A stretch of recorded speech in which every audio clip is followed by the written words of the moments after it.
ಅವ್ರ ಮಾತು first stand ಆಗಲಿ. ಅವ್ರು ಏನು ಹೇಳಿದ್ರು, ನನ್ನ ಹೆಸರು ದೇವೇಗೌಡರ ಹೆಸರು ತಗೋಬೇಡಿ ಅಂದರು. ನನಗೂ ದೇವೇಗೌಡರಿಗೂ ಅವ್ರಿಗೂ ಸಂಬಂಧ ಇಲ್ಲ, ಅವರೇ ಬೇರೆ ಫ್ಯಾಮಿಲಿ, ನಮ್ಮ ಫ್ಯಾಮಿಲಿ. ಪಾಪ ಆತ ಮಗನೂ ಹೇಳ್ದ, ಇವ್ರು ಹೇಳಿದ್ರು. ಮತ್ತು ಇನ್ಯಾಕೆ ಉರಿ ಮಾಡ್ಕೋತಾ ಇದ್ದಾರೆ? ಇವ್ರಿಗೆ ಸಂಬಂಧ ಇಲ್ಲದೆ ಒದ್ದು ಕಾನೂನು ಪ್ರಕಾರ ಕ್ರಮಗಳಲ್ಲಿ ಉಪ್ಪಿಂದವ್ರು ನೀರು ಕುಡಿಬೇಕು ಅಂತ ಹೇಳಿದವರು ತಿರ್ಗಾ ಯಾಕೆ ಹಿಂಗೆ ಮಾತಾಡ್ತಾ ಇದ್ದಾರೆ? ವಾಟ್ ಇಸ್, ಏನು ಲಾಯರರು, ಏನು ಜಡ್ಜಾ? ಜಡ್ಜ್ ಎಲ್ಲ ಜಡ್ಜ್ಮೆಂಟ್ ಕೊಟ್ಬಿಡೋಕ್ಕೆ ಏನು ಪಾಯಿಂಟ್ ಬೈ ಪಾಯಿಂಟ್ ಹೋಗಿ ಕೋರ್ಟಲ್ಲಿ ವಾದ ಮಾಡಲಿ. SIT ಮಾಡೋದು ಆಯಿತು. ಶಿವಕುಮಾರ್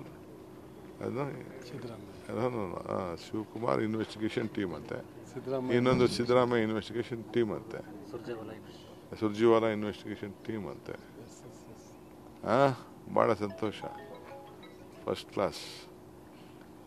ಕಥಾನಾಯಕನೂ ಇವನೇ, ಡೈರೆಕ್ಟ್ರು ಇವರೇ, ಪ್ರೊಡ್ಯೂಸರ್ ಇವರೇ, ಎಲ್ಲ ಇವರೇ. ಎಲ್ಲ ಏನೇನು ಮಾಡ್ತಾ ಇದ್ದಾರೆ ಎಲ್ಲ ನಮ್ಗೆ ಗೊತ್ತಿದೆ, ನೋಡೋಣ. ಅವ್ರ ಮಾತು ಫಸ್ಟ್ ಸ್ಟ್ಯಾಂಡ್ ಆಗಲಿ. ಅವ್ರು ಏನು ಹೇಳಿದ್ರು, ನನ್ನ ಹೆಸರು ದೇವೇಗೌಡರ ಹೆಸರು ತಗೋಬೇಡಿ ಅಂದರು. ನನಗೂ ದೇವೇಗೌಡರಿಗೂ ಅವ್ರಿಗೂ ಸಂಬಂಧ ಇಲ್ಲ, ಅವರೇ ಬೇರೆ ಫ್ಯಾಮಿಲಿ, ನಮ್ಮ ಫ್ಯಾಮಿಲಿ. ಪಾಪ ಆತ ಮಗನೂ ಹೇಳ್ದ, ಇವ್ರು ಹೇಳಿದ್ರು. ಮತ್ತು ಇನ್ಯಾಕೆ ಉರಿ ಮಾಡ್ಕೋತಾ ಇದ್ದಾರೆ? ಇವ್ರಿಗೆ ಸಂಬಂಧ ಇಲ್ಲದೆ ಒದ್ದು ಕಾನೂನು ಪ್ರಕಾರ ಕ್ರಮಗಳಲ್ಲಿ ಉಪ್ಪಿಂದವ್ರು ನೀರು ಕುಡಿಬೇಕು ಅಂತ ಹೇಳಿದವರು ತಿರ್ಗಾ ಯಾಕೆ ಹಿಂಗೆ ಮಾತಾಡ್ತಾ ಇದ್ದಾರೆ? ವಾಟ್ ಇಸ್, ಏನು ಲಾಯರರು, ಏನು ಜಡ್ಜಾ?